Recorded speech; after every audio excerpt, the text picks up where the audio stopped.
It's been a while. We're back. We thought we'd have a chat. It's been a lot happening, and 115 things seem to be happening. But we wanted to come back and talk about how the season's been so far for us, how we found it as our teams.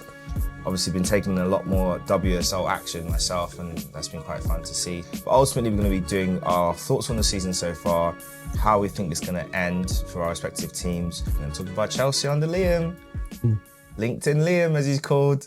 And we're also going to look at what's happening at the bottom end of the table as our North London rivals, and I say rivals, they're our neighbours, they're our little neighbours, are going through a bit of a sticky one right now.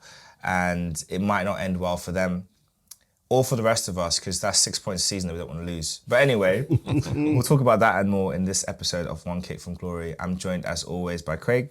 Yeah. And Salute. Matthew. Hi there. And just to start off with, I just want everyone to just share their general thoughts on the season so far. We're not going to get into the details just yet about our respective teams, managers and stuff. But I want to start with you, Matthew. What's your general thoughts on this Premier League season? Well, just for my club or just as... General. It's been an interesting one. There's a lot happening, a lot of ins, lots of outs. You know, it's after last season, the season of the underdog, this kind of feels like more to return of a status quo. But no, there's been a lot, and especially because it's a World Cup year as well. I think everything just looks a little bit different when you're looking at clubs, looking at players, and just what's at stake potentially for a lot of these guys. The expectations has gone up, the news coverage has gone up, and just the speculation has gone up. And, as the years go by, even the way that we spectate and review football from a social media perspective, we look at it so differently, and you realise there's the camps of people where you got fans like us, which were watching pre the social media, and then fans after, where they're basing a lot of things off of efficiency and numbers, which each your own is fine. And just the legacy and everything's just very, very different now. So it is as it is mainly as a World Cup year. We're mainly going to be looking at that, but we can always compare how the season goes. So yeah, it's been a very interesting year. Some good for some, bad for others. And we're definitely touching on the good for some, bad for others, because there's a lot to get into on that. But for you, Craig, how have you seen the season so far? It's been an interesting season. It's been up and down, as Matthew said, it's been up and down. Some teams are doing good, some teams are doing bad. Been a lot of managerial changes, a lot of player changes here and there. It's been very topsy-turvy that the season. It's been like, some teams that were thought that should be higher up on the table are struggling. Other teams are doing amazingly well, and other teams have regressed from last season. Yeah, it's definitely been one that it's been interesting to watch, I guess, from the neutral's perspective. I know there's been a lot of talk around set pieces, and this week the narrative's been around teams and national teams and players being taken out, and I feel like the media has a big responsibility for how it drives narratives around how people view players, how people view clubs, how people view managers.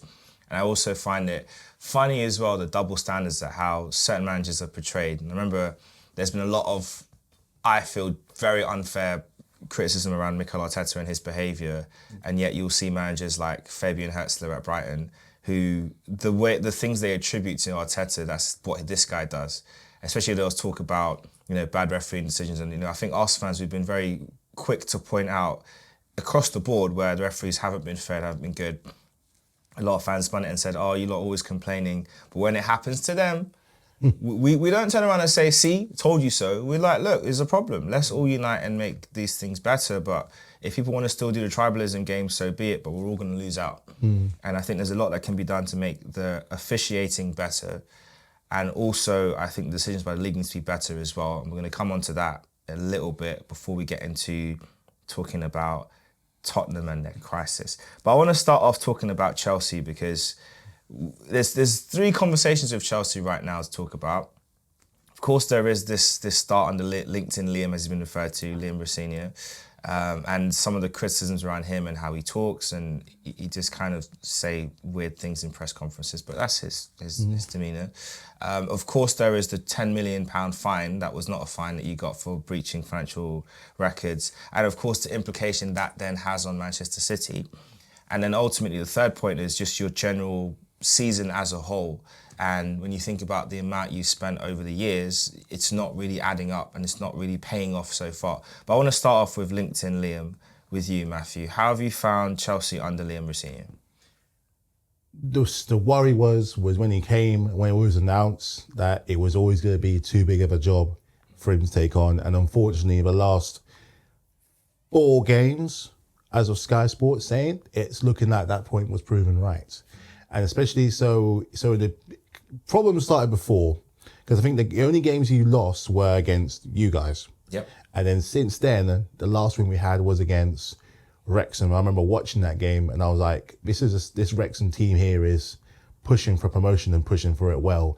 Any other day, again, the officiating was, and this was in the FA Cup. This was in the FA Cup. Never mind the league, this was in the FA Cup. On the other day, we had to push for that. And, you know, I'm not ashamed to say that we had to push that. It's the cup after all. Anything can happen in the cup. So, and that was, I think, our last win. And we had to work hard for it. And since then, it's absolutely all been downhill with a combination of different things. What do you think those are? Those reasons why it's gone wrong? There's loads. There is going to be the tiredness and fatigue that we talked about from the Club World Cup and playing all those games last year, playing in a lot of games. It's always going to be a factor. Bear in mind, all these things I'm labeling aren't excuses; these are factors. It doesn't play into the facts of our form. We should be doing better than what we are. The tiredness, the injuries, big one which is has been a problem for years now, is the discipline. A lot of the red cards that we have been getting. If you want to talk about bad decisions and bad things to do, a lot of that has cost us in a lot of big games and changed the scope of games along the way. Wasteful chances. The squad now, at one point we had a little bit of stability, somewhat stability with Enzo there. Now Liam's come in, he's of course, he has his philosophy, his way of looking at things as he does, but that's also freezing out of a lot of players that have a big say at the club. There's transfer rumours of some of our main players going abroad, which you never would have thought were possible. But now you're looking at it and thinking, hang on, they've got World Cup coming up. Other teams around are pushing higher than what we are right now, or at least showing some stability. Their eyes are going to wander, and money talks and progression talks as well. And just the fact that the board doesn't seem to know.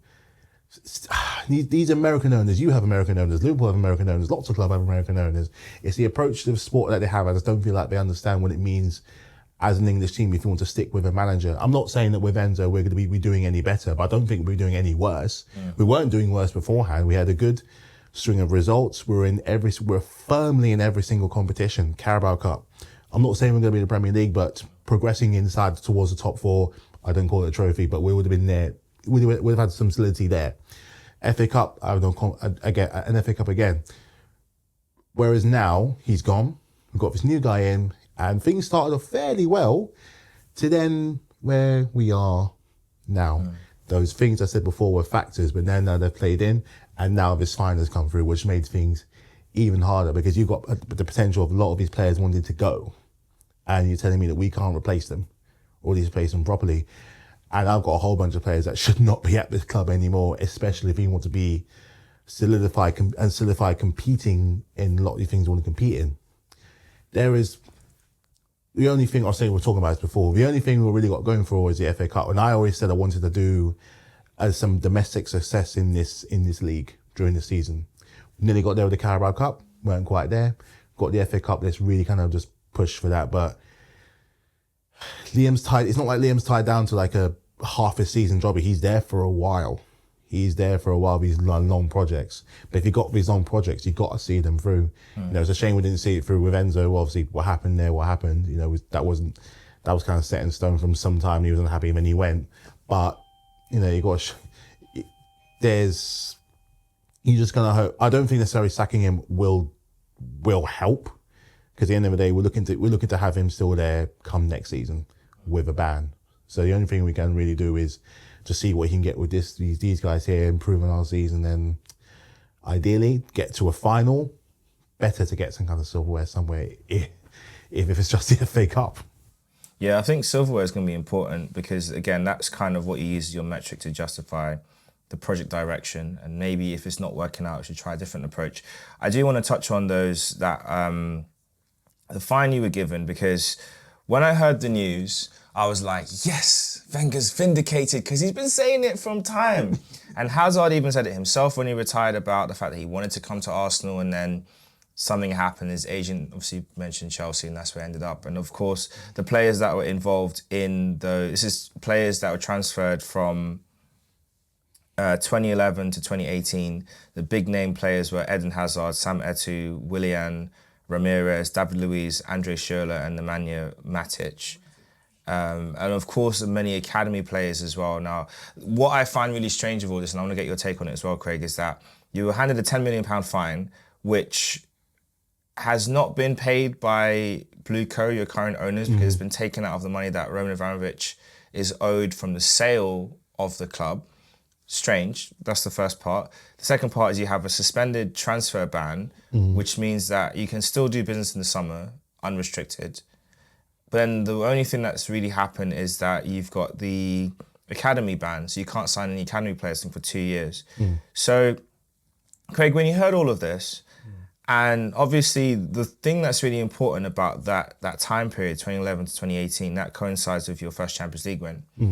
And obviously that has helped put Chelsea on a whole different stratosphere in terms of global brand recognition, because prior to that, you were known but not really known, and that success is what changed the perception, is what's helped you get commercial deals that you have now. It's helped build the Chelsea brand. But Craig, when you heard about that news, how did you feel, and what do you think about the punishment, especially in line of other teams that have been punished by breaching financial rules? And we'll talk about Man City a bit after. I feel it's too easy for them. Chelsea got money, same other clubs got. I thought when Everton got that thing, I thought they were going to get relegated that season. They were really deep in it. And lucky enough, they were able to climb out of the hole and stay in the Premier League. I think Chelsea are very fortunate that they got the money and they don't have to pay anything. Like technically, they just they have to pay anything because the FA has said, we'll take it out of the money they owed from Abramovich leaving the club. So are they really being punished? It's a really strict punishment. It's not really strict punishment, to be honest with you. They need to ban them from transfer window or do something, take points or something. Do something so they learn from this, that doesn't happen again. Because other teams are looking at thinking, they got away with it. And it's not fair. Especially competing, they won a Champions League, they won a couple of Premier Leagues, they won trophies. And if it wasn't an even playing field, then is it fair? Look what happened to Marseille. Marseille won the Champions League many years ago, in '92, and they were found out to be cheating, and they got stripped of the Champions League trophy, and they got relegated from their league. So they had to learn that harsh lesson of them cheating won't get you far. They got caught. So with Chelsea, they did something wrong in the window. Any club, not just naming Chelsea, if any team did something wrong, they deserve to be punished severely, not a slap on the wrist. Because that, to me, it looks like there's a slap on the wrist to them.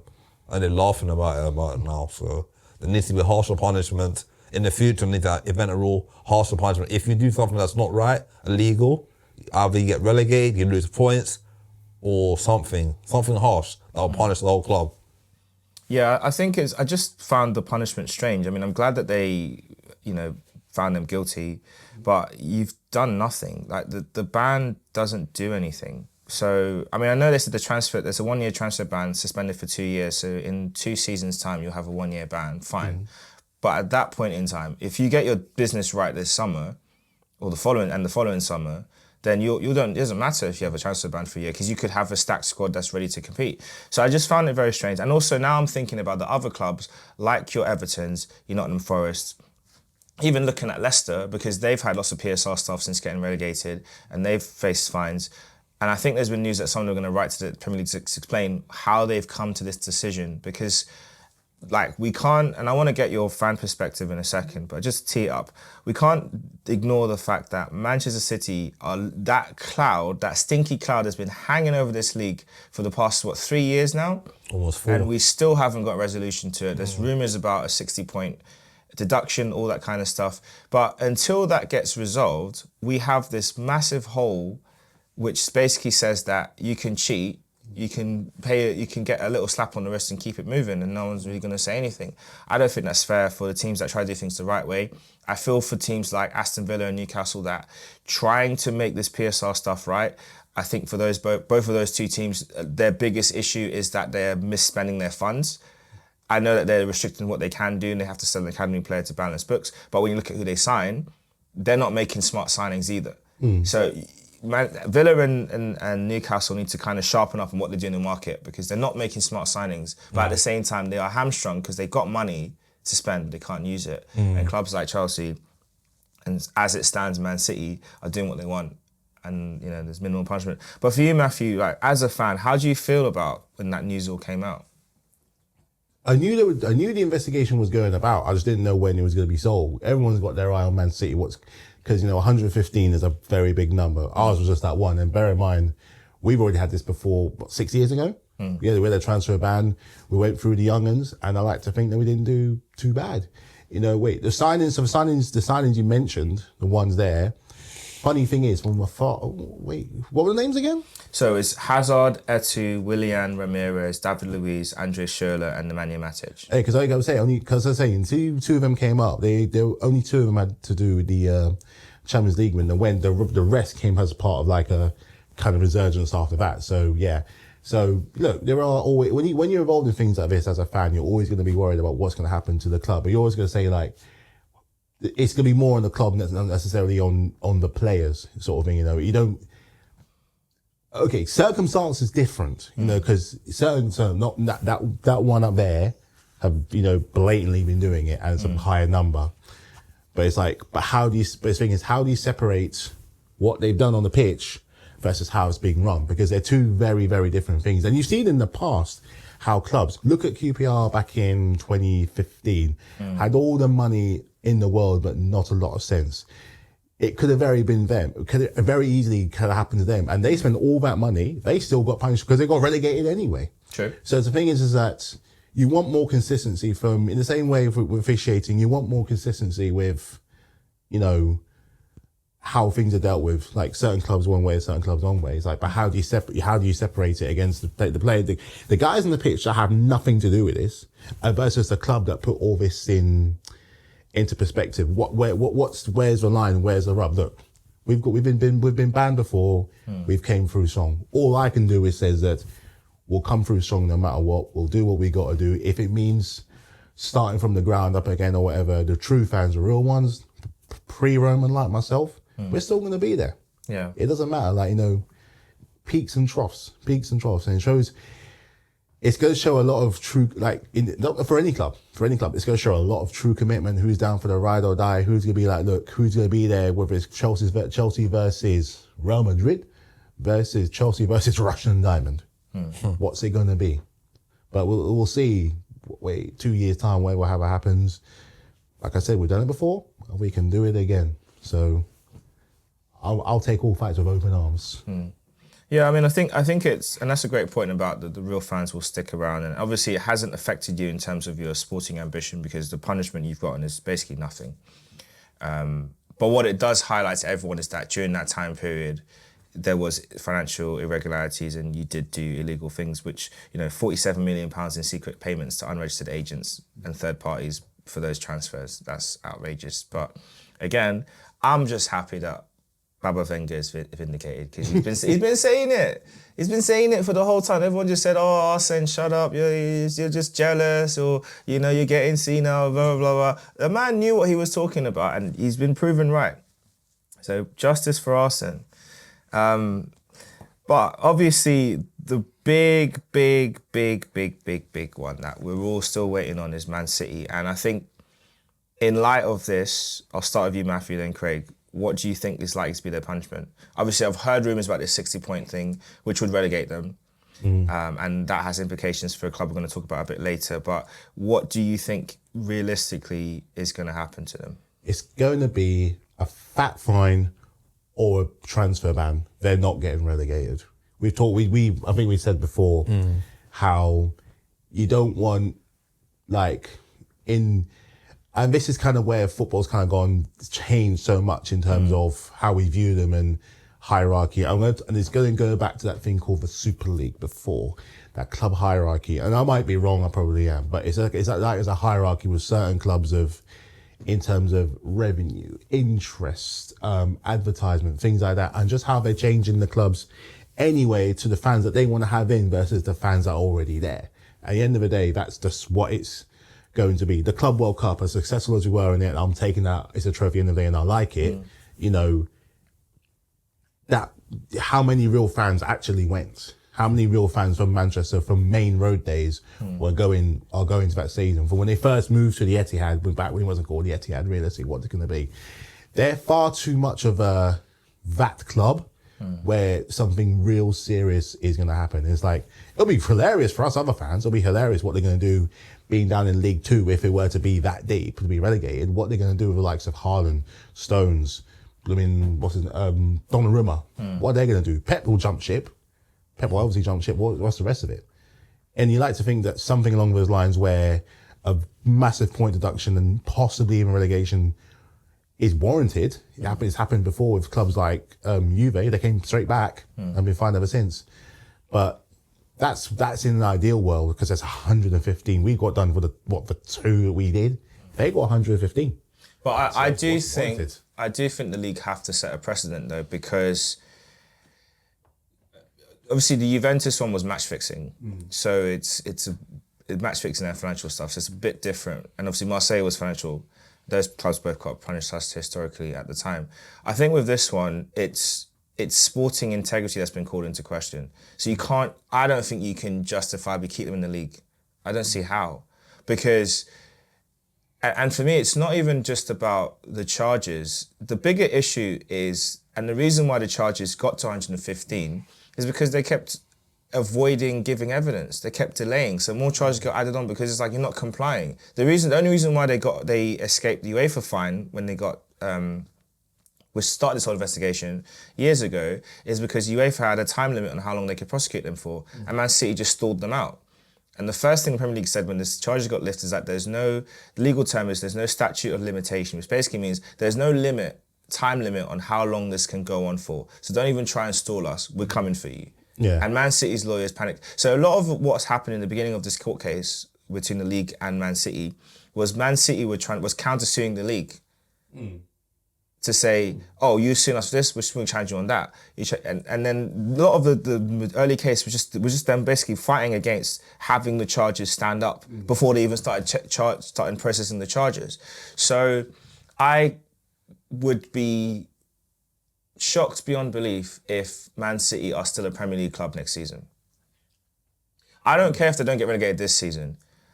But preferably, I want my title before that happens. But if that happens afterwards, I don't care, as long as the title goes to North London. But as for them, I can't see them being in the league next year. And the big thing that's given me an indication that it's heading that way is Rodri's press conference in his first game, pre the first game for Spain last week, talking about Real Madrid looks nice. Even though I was like, Atletico Madrid, never say never. Why would he say that if he's not aware that maybe something's coming around the corner? We know Pep's been getting itchy feet. We know Maresca is one of the key targets to replace him. At some point. It's been written a lot this season that, and it's reputable journalists like David Ornstein saying, oh, there's a possibility that Pep won't be here next season. David Ornstein doesn't do gossip. He doesn't put things out there without knowing something. So I think, and Pep Guardiola said this a couple seasons ago, he said he looked the owners in the eye and he said, promise me you haven't broken any rules. Because if you've broken any rules and you've lied to me, I'm out. I'm out. He said that. And I know Pep can be a bit all over the place sometimes. Not everyone's cup of tea. But one thing I do like about him is he stands on principle. I don't like his media games. I think when he gives you compliments, it's always a bad sign. But he stands on principle. And if he says something, he means it. And I genuinely think if they are guilty, he'll walk. I don't think he'll wait this. I think he'll just quit the same day and Man City will be without a manager and they'll be out of the league. Or in the bottom of the table on one point. But you, Craig, where do you think this is going to go? Where I want it to go is that they need to be severely punished if they're cheating. It's not fair. So all the teams that have been competing for the league, who finished runners-up to them, and I finished runners-up in cup competitions like FA Cup, League Cup or Champions League, it's not fair. It's not right. It's not right because teams have worked hard over the years to build a squad. And you have somebody cheating, money, call it money laundering basically, what they've been doing. Like, it's not fair. It's not even playing field. Like me and you playing football, playing against each other, and my team's always beating your team, but your team have been working hard over the years, and and then you find out that we've been cheated, feeling an eligible player, for example, or doing something else, and you guys are worked hard to win. It's not right. It's crazy. It's not fair, because at the end of the day, like, you know, I'd rather lose something. I know that I gave 100% effort, and the other team was playing fair. I wouldn't be happy if I had lost the game and then I find out later that the other team cheated to win the game. It's not right. Even in life, it's not right. Like, people do things and it's not right. It's not right at all. So if Man City did that, I think they deserve to be relegated, and all the titles that they won before all that stuff happened to be stripped from them. Because you said before the relegation could work in one way, or two ways. Yeah. They just take it all down. Yeah. And that will take them way down. Yeah. Or, more realistic, 30 points now. 30 points now. And 30 points next season. Something like that. So they're minus 30 in the Premier League next season. Yeah, I think, because they've done that before didn't they do that with, who is it? They did it, was it Leicester or Sheffield Wednesday we did that? Sheffield Wednesday, They did it with Sheffield Wednesday because of administration. They did that. So when moment they got that minus however charged, they were doomed from the start. And they're officially going to League One. So it could be more realistic, I think, to do something like that. No, 100%, I agree. If it were to happen, I reckon it would be something more like that. It should happen because of the gravity of it, but that's the way I see it. As Clive said, Pep Guardiola will definitely walk. He'll definitely go. He ain't going to stay in that championship. He's been wanting to walk for... Oh, wow. Last season, probably the worst. One of the worst he's had. And this season, you can see he's I've never seen a man scratch his head so much time this season. Every game, like even the game against West Ham over there when they drew 1-1, he was stressing. I never seen him stressed out like that. Let's say there's no fire, but there's grey smoke. There's grey smoke. So they know. You don't know everything. You know something. Something's brewing at Man City, man. It ain't looking good over there. It ain't looking good at all. Let's talk about a club that has a much more positive future in the present and the immediate, and that's the Arsenal. Having a really good run at it. Obviously, we had the disappointing Carabao Cup final against Man City, but well done, Man City. You can have that one, and only that one. Craig, how do you feel about the season so far and how it's going? It's been a good season, to be fair. I know we lost the cup final last week. I was a bit disappointed with that, but I think we've done. Hopefully we've learned from our mistakes from last season and the season before that as well in the league. Like, some games we've been playing well, but we've been getting over the line. In title races, you have to win ugly. And so some of the games we won ugly. Played well in the derby in the Tottenham games this season. Done well against Chelsea, home and away. The away game was a bit difficult, but we got the draw. Certain game, even the Brighton game could have been a potential banana skin. Like we could have set up against Brighton and be 1-1-0. And Wolves, the Wolves game. Only because I was watching it. Yeah, the Wolves game was we could have won that game and then we almost lost it in the end. So that was one of them games where, I think we've done well this season. I think special shout out to the way we've done our recruitment in the summer as well. I thought that bringing in players, we've got a better squad compared to last season, I would say. Like players off the bench have made impact. You got Martinelli, you got Madueke, you got Max Baumann who came off the bench over there, got a winner against Everton. Or you got Mosquera, who I think it has to be one of the signed of the summer. 13 million from Valencia. Very good player. I think even Hincapié has been a good signing as well, loan signing. I think he's done very well for us. I think we've done quite well in those areas of the pitch as well. David Ray's having a storming season. Gabriel's having a great season. Saliba. Timber, for me, has been one of the most improved, if not one of the best right backs in the league. Has done very well this season. I feel that now it's the business end of the season now towards the end. I think we've got 7 or 8 games left now. I think if we win at least 4 of them last 7 games, that makes us win the league. I think, if I'm correct, my maths is correct, I think that, 4 games, we win 4 games. Because you're 9 points ahead still? 9 points, 9 points ahead. But City got a game in hand. Yeah. So if we go to the Etihad in a couple of weeks, we beat them at the Etihad, beat Bournemouth, beat them, and then beat West Ham, I think then the title will be wrapped up. I think it'll be one more game against Fulham, then the title should be wrapped up by then, hopefully. And it'll be good because 20 years is a long, 20 odd years has been a long time since winning the league. It's been too long. But I think if Arteta can get over the line this season, and he can do some work in the transfer market next summer, improve certain areas of the, like I'll say left wing needs improving, upgrade, maybe striker, maybe Jesus might be moved on, and get someone like an elite striker as a backup or even as a challenge your careers up front, then, I think we could do something again. I'm intrigued to see how it all goes. And we'll bring the league home, and then we'll talk about Champions League and FA Cup. That's how I see it. Bring the league home. One game at a time. Yeah, but bring the league home, and then we'll talk about the other two. Yeah. For you, Matthew, what would you say is your expectation for Arsenal now with the position that we're in? 9 points clear, about 7 games left for Arsenal, 8 games left for Man City to go, and obviously we're in the quarterfinals of the FA Cup. Southampton. Round of 16 in the Champions League. No, quarterfinals Champions League as well. Yeah. What's a realistic ending do you see for the team? You're going to at least win at least one of them. More likely, I think the league's probably just don't lose. Just don't lose. You've been there before. You've been not necessarily at this exact points. And yes, you do have an easier run-in, but then again, you are playing teams around that, even if it's for safety's sake, Europe's sake, or just playing for a bit of pride's sake, every game you play in the Premier League at least is going to be somewhat of a final. Every single one you play. So, and I reckon a lot of the players there now, especially the last 3 seasons you've been in this position, they're going to know that. So they're going to say, look, win ugly, win bad, win however it is. This is purely for the league's sake. Just go out there and do what it is to do, because you don't play 38 league games on your own and all of them are great, because they're not. Some of them are going to stink. Some of them are going to be cold, wet night. You ain't up for it, but you've got that line to get over. When you start to do what you got to do to win. So the league really is just to keep winning. Just keep winning. Where it comes to things like the FA Cup, it's going to be about squad rotation and the players you have around. Obviously, we've played a teams like go that win big, like your Cities, your Arsenals, Chelsea, Liverpool's, or whatever, have a good second string team, which is what you guys struggled with for a while, but now you don't. You've got practically 2 Premier League starting keepers, which is a very people underestimate what it means as a keeper to have 2 keepers that that you can put in the sticks. You can flip them out at any point and it's fine. I know this because we have half of 2, so yeah.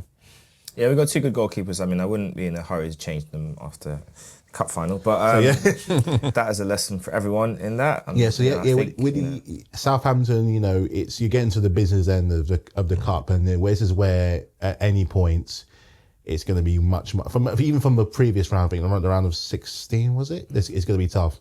Southampton will still be a tricky game again, so it's going to be utilising your second players, the Champions League now, because the format has benefited a lot of clubs since the way it's changed as well. It's actually done quite good. There's a lot of teams you've got to get over, and the format is still quite complex for some, but it has benefited quite a few teams. But you see how a lot of your big hitters, like your Reals, who you're playing. We got Lisbon.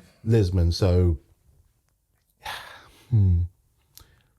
should you get through to the semi-final? Who's possibility at the semi-final? Barcelona, no? Barcelona or Atletico. Yeah, because the teams now, it's coming around this time of year. At least this year, certain teams have got their act together. Real Madrid always looked at one point they weren't even going to make it, but they're now firing on cylinders. PSG, what they thought we were going to do back in July, they did to us last week, and they did it twice. And that was one of the most infuriating games of my life, to the point I broke a second broken iPad, so that's fine. And yeah, the teams that are going to be fighting hard. Barca, PSG, Real. It's going to be Bayern still there as well. Bayern's still in it, yeah. It's going to be if you're mucking that, you're now in the mix of like the big hitters. So it's now time to show what you're metal. But league is your bread and butter. So I think if anything, if I was a fan, I'd be like, if you're going to bring at least one of them home, bring home the Premier League, because that's the one that's been wanting for about the best part of 20 odd years. And, you've been so close these last few years. If you could bring 2 or maybe something else more, that's going to be a good shine on for all this time waiting for something other than an FA Cup. So, but just keep winning the games, even if you have to win ugly. it's gonna be some tricky ties coming in because I think your main one is City, and then who else have you got? We're going to come on to that in a second. Yeah, because we're gonna find. You're gonna find out the one. Yeah, especially like your away games as well. Get to that business end of the season. Yeah, we're going to come into the running in a second. But just looking at Champions League real quick. So in terms of the teams that are left in it, it's Real Madrid versus Bayern. That's one bracket. You got Sporting Arsenal, Barcelona, Atletico Madrid, PSG, Liverpool. So that's a classic title. I mean, Arsenal have had a very favourable run. And like I said, if we do our job, we'll face, you said Bayern or Real Madrid, right? No, Barcelona or Atletico Madrid, yeah.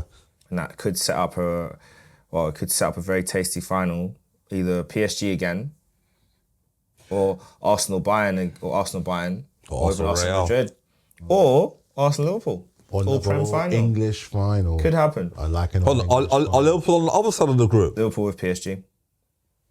Arsenal Liverpool final, yeah. Could, but they have to get there. We both have to get there first. An all English final would be very good. Could be very, very good. Before we get into the remaining games and our predictions for the league table, I want to talk about one club that we all love to laugh at, we all love to hate, but their demise has major implications on us for seasons going forward. As much as it will be good for us to laugh at them, as I said previously, that's 6 points off the table for both of our clubs for next season if it does happen. And of course, I'm referring to Tottenham Hotspurs, Tiny Tots, the Spuds. Pick a name, you know what you are. It's diabolical what's happening with them. And just to kick things off, we all know the point which kickstarted this demise for them, and it was their home game against Manchester City 2 seasons ago. They had a chance to win and get into Champions League that season. They chose not to because they feared the fact that if they won the game, it would lead to Arsenal winning the league title, which it would have done because we lost it on 1 point in that season. Consequently, that summer, they were unable to buy the players that Ange wanted to get. The following season, they won the Europa League. Congratulations, that's last season. But they finished, 15th, 16th? I think it was 16th. I think it was 16th. They finished down in a place that, for a club of their perceived stature, they shouldn't be, right? But that's where the damage was done. So when you flip forward to this season now, they tried to get Thomas in. And again, you look at the business they did, it didn't really seem right. Interesting players, but not really addressing the core issue. Their 2 centre-backs seem to be on holiday or on strike, depending which way you want to look at it. Vicario really seems to have butterfingers or bread hands or whatever way, especially when they get biscuit hands, whatever we want to call it. It's like watching the gingerbread man from Shrek. Like, I've never seen a goalkeeper have more shots hit their hand and go in than a goalkeeper who's just not touched the ball at all. It's just strange. So he needs to work on his strength and his hands. It's weak. You got that. And then when you think about the players that are fighters for the team, Richarlison hasn't really played much, but now he's getting back in the team. He seems to be getting in the monster goals, which is good for them. Massive miss of Maddison being out. Kulusevski being out for basically the whole season is not talked about enough. And I'll say that I'm giving you, Tottenham, this is me giving you 15% of sympathy. Your injuries have been really bad, like losing Bentancur, losing Kulusevski. At points in the season, you've not had your first choice back 2 centre-backs available. You've not really had, your wing options have been limited. Your main creative player, Maddison, not being there for most of the season. Solanke being out of form. You had Ndogi unavailable due to incidents that happened outside the pitch for a period of time. It's been really rough. It has been really rough. But at the same time, this is what you get for passing up an opportunity to better yourselves and worrying about us. We're still going to get it anyway. We're still going to get the league title anyway. You guys might get the championship and not be champions. Do you understand? Like, crazy. Craig, talk to me. Do you think they are going down as it stands? Boy, they got some hard fixtures. They got to play Chelsea.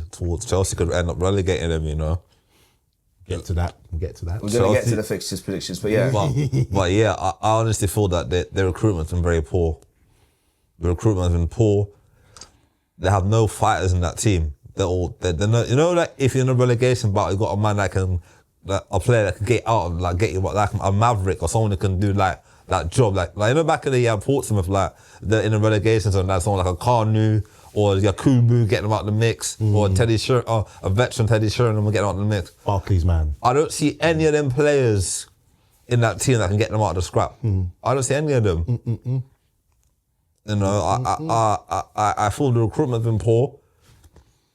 As Clive said about the year when they could have got Champions League football because they cut their nose to spite their face. They went and that's what they did. They bottled it against Man City, so they're going on to win the game, get Champions League football. They didn't want to do that. Son should have scored that goal. Where's Son now in America? City boy. Yeah, so now it cost them. They sold Harry Kane, they sold Son, they didn't replace him with top quality players. The managers have been the managers they brought in has been a joke. I thought Thomas Frank would have been a good manager for them. I thought, yeah, Brentford, he done well at Brentford. I think the job was a step too high for him, or maybe wrong club, wrong time. Maybe if he went to another team, he'd have done better. They brought in that Igor Trudeau brother. They should have not have brought him in. One game. Drew one game against Liverpool. He totally messed up the goalkeeper, Austin. Is that his name? Kimsky, sorry. Yeah. He was supposed to bring him into a big Champions League game against Atletico. Oh, yeah. Disrespecting Atletico Madrid because thinking, he would do well against them. And he made 3 errors, got taken off, cried off the bench, cried to the changing room. And that's where it was a downward spiral from there. He has not... Everyone thought he'd be an impact manager, but they made a big mistake. Now they're on to their 3rd manager of the season. I don't know. I thought if he can't get them firing again, then boy, they're going down. I found the only positive thing I can say for Tottenham is the fact that I think his name is Bruno. He's Igor Tudor's assistant said that we know we're in a relegation fight. I'm glad you're accepting it because some fans don't believe they are and haven't believed it for a long time. But the signs have been there since December. And in January, they were screaming loud, you're in a relegation fight. Because you were, I think, 13th or 14th at that point, and there was a very big gap, you thought, no chance. You're ignoring it. And then Wolves gone on a jolly up, picking up points left, right and centre. Forest and West Ham woke up for a bit, won a good run. Leeds had a really great run, kind of stalled a little bit, but I think they've just about done enough to stay up. Fingers crossed, Leeds, I want you guys to stay up. But, you know, it's just crazy. And when we talk about the managers, and we're gonna discuss that in a bit, just a little bit about, you know, potentially De Zerbi and what that might mean for them. The answer for them is the manager that has taken over at Nottingham Forest. Victor Pereira. That was the answer. He was available. He kept Wolves up. He did. Last season from a similar situation. And no, they were in the bottom 3. And he dragged them out of it. And it didn't work out for him in the summer because, you know, managers want money, they want certain things and certain assurances, and he wasn't getting it, so he decided to move on, or they parted ways. That was the manager. That was the guy. And look what he did to them on their own patch. 3-0 defeat. Damn. And even after winning 3-0, he wasn't happy because he wanted more. Yep. That's the guy. He was right there. They went and picked someone who had a couple of games for Juventus. Are we being serious? Sean Dyche is available. Sean Dyche. I was just about to say his name, him. He would have been even better shout at the time, you know. But they tried to be smart and clever. I'm not going to feed into the Spurs conspiracy that there's Arsenal people in Tottenham trying to get them relegated, even though our former CEO is your CEO. But I'm not going to buy into that conspiracy because I just think that would be pretty poor from a professional perspective. But their relegation would have major implication on the club financially, way more than missing out on Champions League when you decide to give up the game to Man City and Son decided to miss a chance that he scores, and he scored like 2 weeks after. That's how you know he wasn't taking the game seriously. But looking at who they could come in, and De Zerbi, from what the talks are, he has got them by the short and curlies. He's asking for 5 years. He's asking to be one of the highest paid managers in the league, and they're still negotiating. So, Matthew, do you think De Zerbi is the answer? And if he's not the answer, with how perilous things are, because I think they have also approached Sean Dyche's camp, but I think he wants 18 months. Everyone's being smart. Yeah. Everyone's thinking, let me just secure my future. Let me get a longer contract that looks after me and my family. I'm not going to come in and save you guys half the season and then get someone else in afterwards. I want to have a chance. And I think, before I let you answer, I think with Sean Dyche, it's a thing where the Everton job was a great move for him to show that he can punch his weight in like a mid-tier club. Yeah. Think about the Premier League hierarchy. I think Everton are a mid-tier club that have hit Europe before. So they're like, that's a gap they should get to. And I think he had a mixed time there. I think he probably, looking back, he would have made different decisions to have a more successful time. But he's a manager that's capable of having a job at that next level. Maybe Tottenham might be a bit too big for him. You could argue.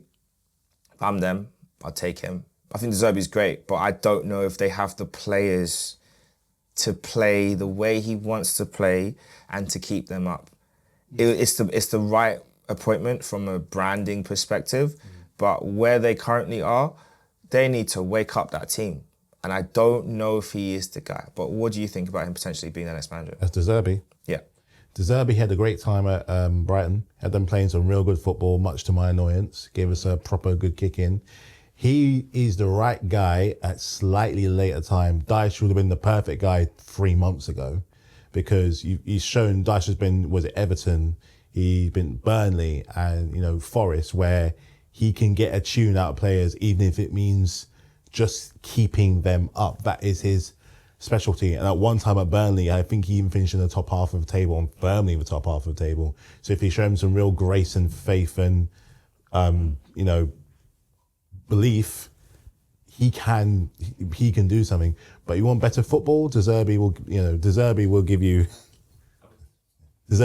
better football. But they are, by the time the league, put it this way, by the time the Premier League comes back, it will be April. And the season ends in late May. Take away cup competitions and the World Cup. They are in a relegation scrap. And, like you said, this is something they're going to say even December, January. They're only saying it now.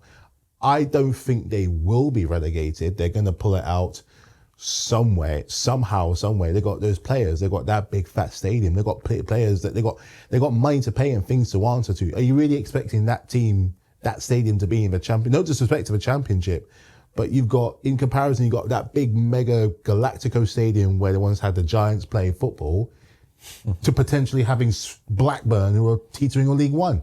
Come on, Blackburn. And speaking of the former Premier League winner in Blackburn, you know what I mean? There's levels to this. They have to do something and realise, Leeds learned that lesson many, many, many years ago, but you're never too big to go down. Tottenham, they learned that last year. Hell, Man United, they learned it last year. And even if not that long ago, we were learning it and we finished 12th. Best believe, if, we finished almost by the skin of our teeth, technically. So they are, De Zerbi, he's in the control. He's in the driving seat. He's well aware that we could get relegated. I don't mind that, but you're going to look after me. I am the captain. Look at it. I am the captain right now. You touched on it really well, of how not replacing, it's not so much they selling these guys, not replacing them was the big, especially with Kane and so on, two guys that were big to the club, meant so much to the club. If you go down going towards Edmonton way, they got murals of these guys. They love these guys. These are what they mean to the club. They weren't just players. They were Spurs. They were Tottenham. They never got replaced among the many mistakes they made as well. And it also kind of shows that maybe Daniel Levy, maybe for the very little that he spent, knew something that we didn't. But I'm going to add one little point in there on Levy, and then we're going to talk about their fixtures and we'll size it up. Yeah. But he put a clause in their contracts which says that the club get relegated, they get a 50% pay cut. So as much as people can dislike Daniel Levy, Spurs fans, he might have saved you guys a lot, way more than you realise. And we'll find out in about 8 games' time. If they stay. But the thing is, If they stay, if they get relegated, all them players are gone. The only players I can see staying, maybe like Archie Gray will stay as a young player. Maybe a Bergwall might stay for Championship. Maybe the Odeberg, wasn't it the winger? Yeah, Odeberg. Yeah. Odeberg might stay, but the rest of them are gone. Can you see Romero playing against Wigan and their man there, and Portsmouth and bloody Middlesbrough, and Middlesbrough might go up anyway. They might go up, actually. So I can't see him playing in the No Championship. disrespect to those teams. No disrespect to those teams, but I can't. Or even QPR. I can't see him playing against QPR and them man. No. He's gone. half the team will be gone. Majority of that team will be gone if they get relegated. Might be what they need. But let's look at the last fixtures. So we're going to focus on 4 teams tonight and their final fixtures. Those 4 teams are Arsenal, Chelsea, Brentford, and Tottenham. And Brentford, I've put them in the list because right now they are currently sitting 7th in the league on 46 points. Everton also have 46 points, just for a point of comparison. They've both played 31 games, but Brentford have an outside shot of making it into Europe. They're 2 points behind Chelsea right now. They're 3 points behind Liverpool in 5th. So that's why I'm featuring them as the 4th team, because they could make it. And the game they had the other day was very disappointing because it felt like that was a game for them to push on. But anyway, we'll start with Tottenham because that's the team that everyone wants to know what's going to happen with them.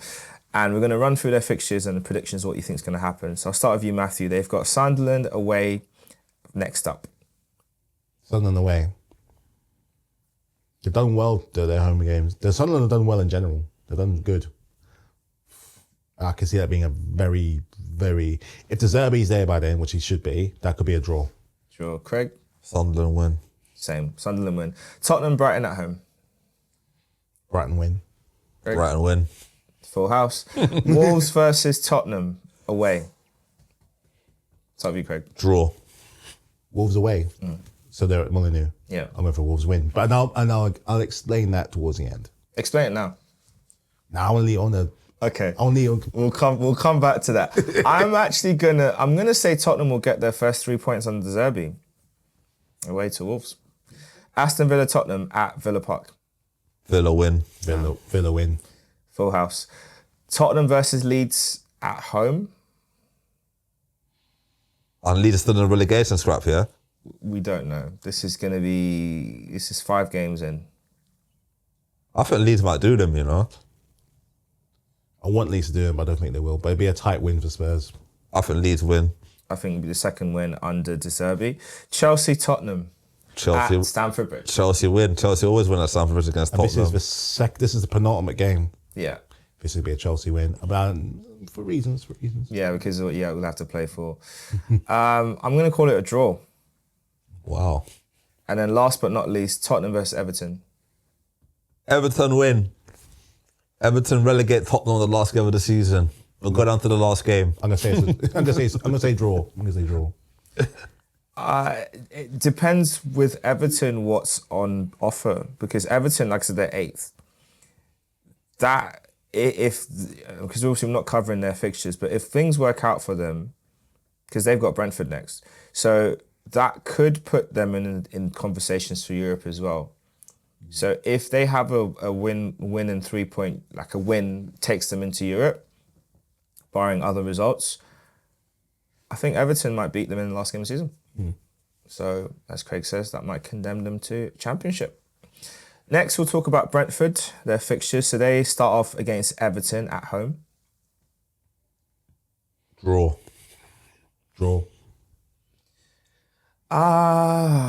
Even though Brentford are good at home. Yeah, Good at home. it depends which Everton turns up. Because if it's Everton the other day, I think they might snatch it. But I'm going to follow the consensus. I'll say draw as well. Brentford versus Fulham at home. That's a derby, innit?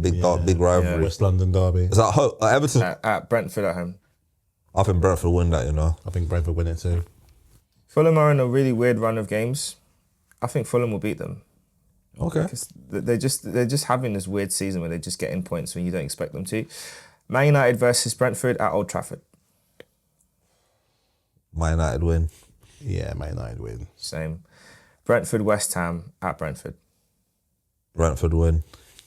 I'm going for a draw. But I think West Ham are going to fight for this one. Yeah, because they'll still be in that scrappy point. I said draw as well. One game where I'm expecting a different outcome, but we'll see. Man City versus Brentford at the Etihad. 2-2 draw. They've won there before, you know. They have. But I don't think they will this time, so I'm going to go for a draw as well. If the charges have dropped by then, or if the league is done by then, Brentford win. If not, Man City win. That's how I see it. There's just no other outcome. Brentford versus Crystal Palace at home. Brentford win. Brentford win. Yeah. And last but not least, Liverpool versus Brentford at Anfield. I think Brentford. I think it's going to be a draw, and Slot might lose his job if we don't get Champions League. Ooh, that could be very interesting. I think they win. Salah scores his last goal at Anfield. That would be nice. Yeah, As a that actually would be send-off, quite yeah. nice. And we'll move on to Chelsea. So we'll start off with the game which, asking for a favour, mate. Asking for a big favour. Chelsea versus Man City at the Bridge. Oh, you know what? If you came to me 2 months ago, I'll be up for it. I know. I'll be so up for That's it. how I feel as well. Yeah. If it's Enzo was still there, I'll be like, we're getting as a draw. Minimum. So we'll be lucky to get a draw. Brutally honest, we'll be lucky to get a draw. Okay. Well, Chelsea got a draw against them at Etihad at the start of in December. December you played them? Yeah. Christmas time. And everyone was saying, "Oh, Man City are gonna roll. Man City were battering you guys." And I thought you guys were gonna equal. You were just attacking the second half. No end product, and he got that goal. Enzo scored, didn't he? Enzo Fernandez. I feel that Chelsea are gonna do something to them. I'm hoping. I'm praying. So I think it's gonna be a 2-1 Chelsea win. Thank you. I've been saying to people that April's the month that confirms the league title. So to stick with that belief, Chelsea will be the team that will start it off. So you're going to take points off them. Hope so. I'm hedging my bets. I don't know if it's going to be 2 or 3. Just want to win. But you're going to take points off them. Next up for you, you have Manchester United at home. Back to back. I think this will be a tougher game. Because they're in amazing form. They're in very good form. They've only lost one game since the character manager. I'm going to go for it's going to be like a 2-2 or 1-1 draw. We just can't seem to beat them at the moment. Yeah. Draw. Same. Brighton versus Chelsea away. Draw or defeat. I don't think we'll win. Ouch. Craig? I think draw or defeat, as Matthew said. I think so. Yeah, I think Brighton might have your number. Danny Welbeck will score. Chelsea versus Nottingham Forest at home. I think we'll win that one. Draw. Chelsea win. Liverpool versus Chelsea at Anfield. How's your record at Anfield over the last couple of years? Have you done well there? You struggled. We haven't. We last season we won there a couple of seasons when Tommy Tuchel was there. We won there quite well. And even when we had Frank, I think we played a really good 5-3, but it was a good 5-3. You know what I mean? We were really gunning for it. Just defensively, we were terrible. But we have beaten them so far. We beat them at home back to back. But this is away, and this is also a different Liverpool. I'm going to go for a win, but I think Salah will score. But I think we can win it. Yeah, because Liverpool aren't quite Liverpool. No, they're not saying Liverpool. I think Chelsea will win. You have Chelsea-Tottenham at the Bridge. Right. 10 years ago, who remembers what happened 10 years ago is what I was saying before. Hazard! It's not going to be Hazard, but something's going to happen. The same kind of fire and fight we had. We weren't going to win the league, but we didn't want them to win it. So if Everton are going to relegate them, and if they're in the position, we're going to relegate them. This is going to be Battle of the Bridge, 10 years in the making, Mark 2. What? Imagine if that is the case. If Chelsea relegate them, and it's a similar type of goal. Look, listen. If that was the case, I don't care what happens for the rest of the season. I will take that honour, and I will take that with pride. Cole Palmer bends one in for 25 yards. Does the cold celebration. Esteban, man. Esteban comes to the bench. Yeah. Cole Palmer, stunner. That's like Hazard. Calling it. But we're going to win. Win. Greg? Chelsea win. Chelsea win. And last but not least, Sunderland against Chelsea at the Stadium of Light. We'll be probably hungover from the Spurs defeat, so we'll probably lose that one anyway. Draw. Sunderland. I think Sunderland might nick it. Last game of the season, 3 points. They'll take Jack it. They'll be score. safe.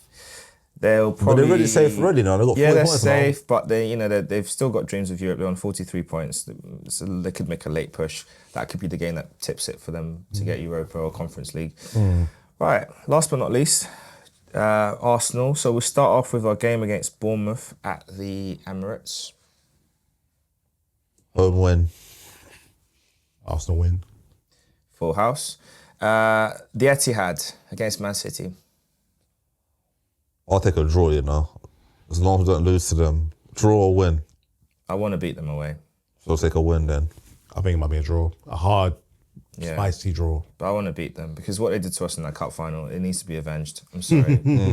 Ryan Cherky. Look, I'm all for showboat and I'm all for skills, yeah. But yeah, it's a part of football, and what Ben White did is also part of football. So I think it's fair. You know, it's been a long time since a player's done kick-ups against us. You know, the last one was Nani, Manchester United in the League Cup. I believe it was the League Cup. Yeah, and Justin Hoyt dealt with him in the corner. Ben White returned the favour, so it's all good. Arsenal, Newcastle at home. Arsenal win, 1-0 win, Tight win. Has to be. Arsenal, Fulham at home. 3-2 win, Arsenal win. West Ham away. 2-0 win. This could be another draw. I think this could be another draw. Because depending on how things are, if the league's wrapped Yeah, up by then we might. yeah. And also West Ham with the relegation on the line, they might.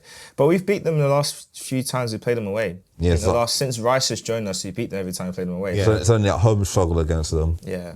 So I think we might do them. But hopefully we don't beat them and it relegates them. Like I want myself to beat stay out. them only because of Tottenham. Otherwise, you lot can go down. Arsenal versus Burnley. Oh, damn.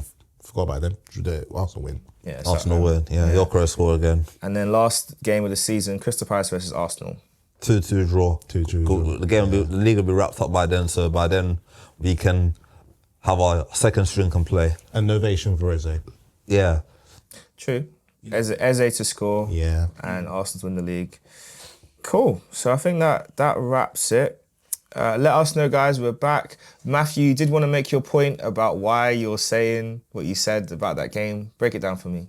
So the hot takes are back, and this one's a spicy bit of napalm right here. All right? The reason why I said this, for Spurs, the Wolves survival train is on.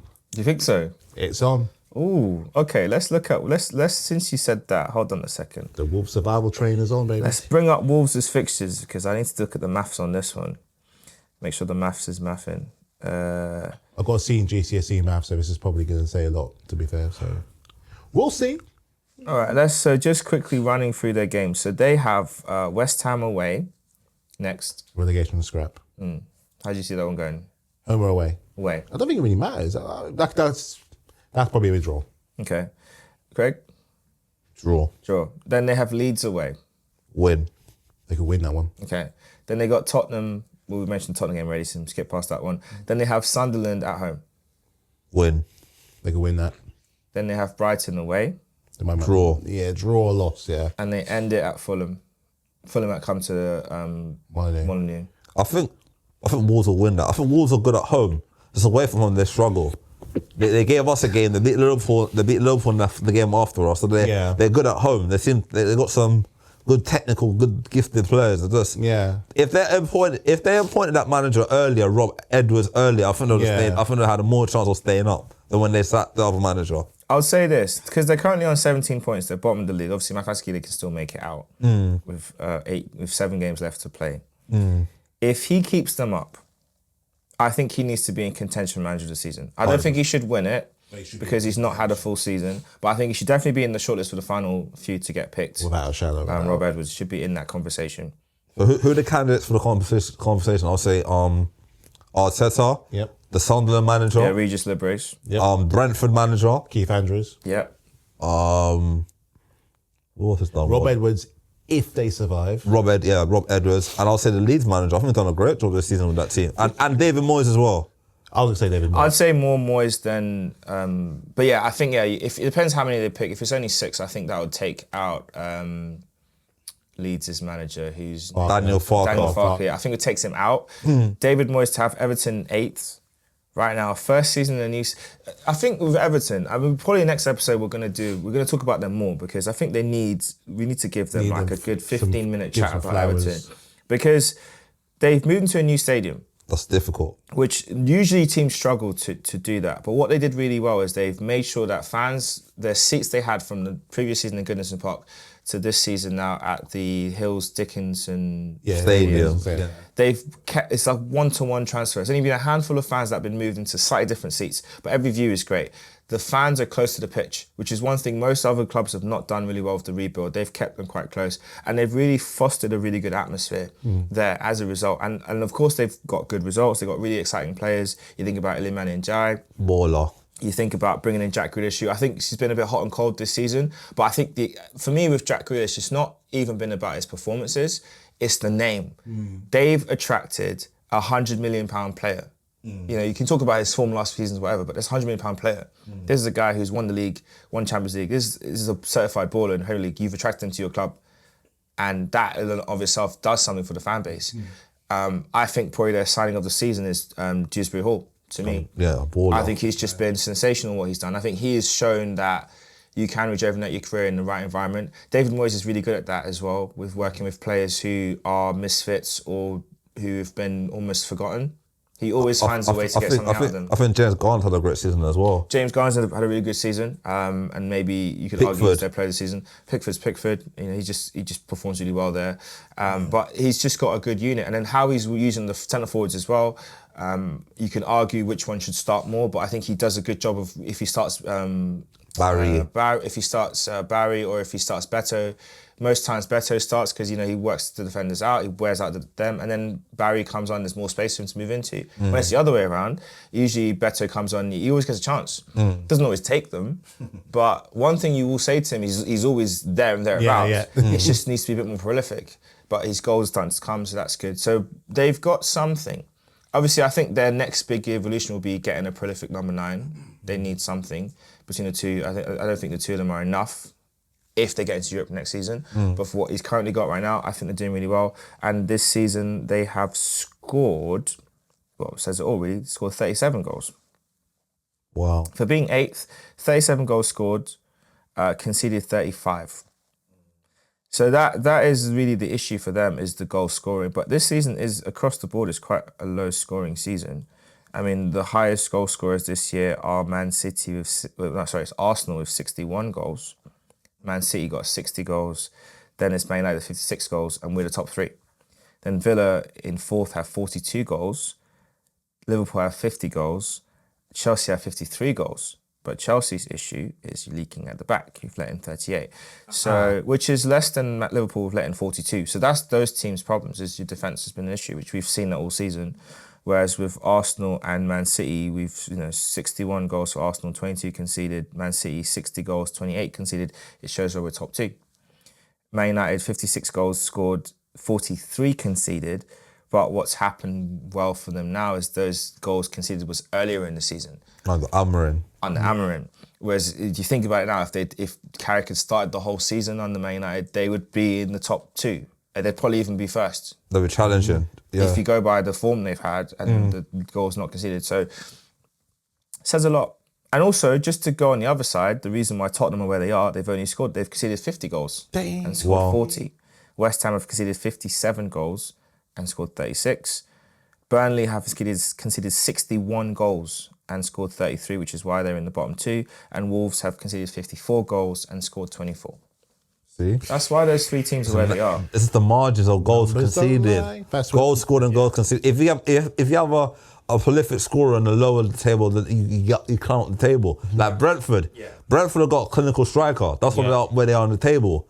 Everton have shared the strikers, and other players have chipped in with goals as well. Yeah, Everton have shared the goals, but what they've done really well is they've been hard to score against. They've got a really solid defence. So they've gotten away with some games where they've kept teams out and they've nicked the odd goal. Brentford, like I said, they're solid defensively as well, but they've got that firepower in their front, their front attacking system. So that makes all the difference. And we'll call it there. This has definitely been an exciting pod to come back. Obviously, lots of news, lots of things happening. But thanks for listening. Let us know your thoughts. Who's going to stay up? Who's going to go down? Will Tottenham make it? Will they be broken? Will Wolves be the ones to survive? We'll see you all next time. Peace. Peace.